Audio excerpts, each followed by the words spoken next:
notice that the maculae itself actually has hair cells, similar to what we saw in the Organochordii. They actually have stereocilia that's actually embedded in a gelatinous material. There are support cells around it, and then there are nerve fibers on the hair cells.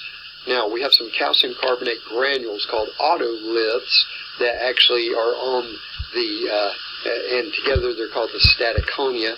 And notice that this otolithic area is on top of gelatinous material. So gravity causes the calcium carbonate granules to shift, and when that shifts, it actually shifts the gelatinous material, which then bends the stereocilia, causing an action potential to be sent through the vestibulocochlear nerve, or cranial nerve number 8.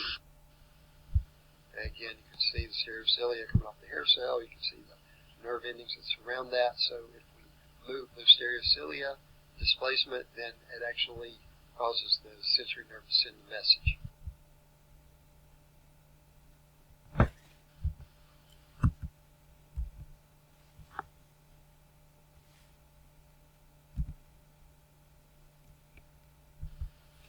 Okay, notice in the picture, when his head's in one position, the gravity is causing the statoconia to stay in one place, but when he moves his head, where the gravity causes the otoliths to actually move the gelatinous material, then the hair cells actually have their stereocilia bent, and therefore it fires off action potentials, kind of giving us the sensation of movement.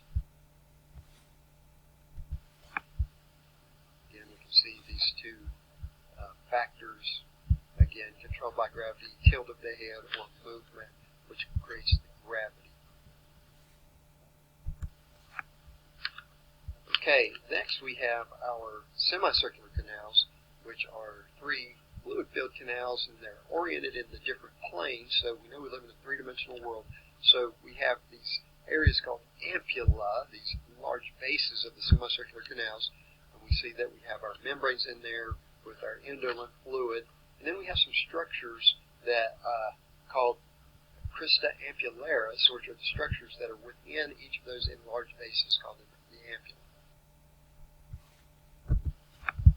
If we look at the crista ampullaris and look in the ampulla, we can see that the crista ampullaris has, basically it also has hair cells with the stereocilia protruding into a gelatinous-like material called a cupula.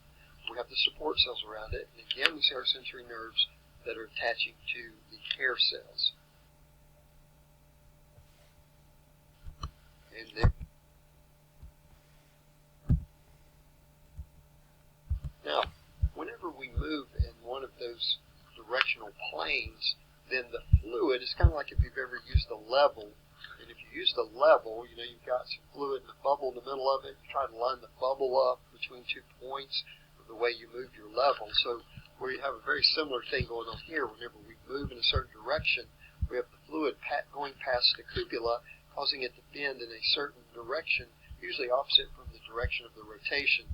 So the cupula then, as it bends, it elicits the action potential through the nerve endings that are tied to the hair cells, and then this sends information back.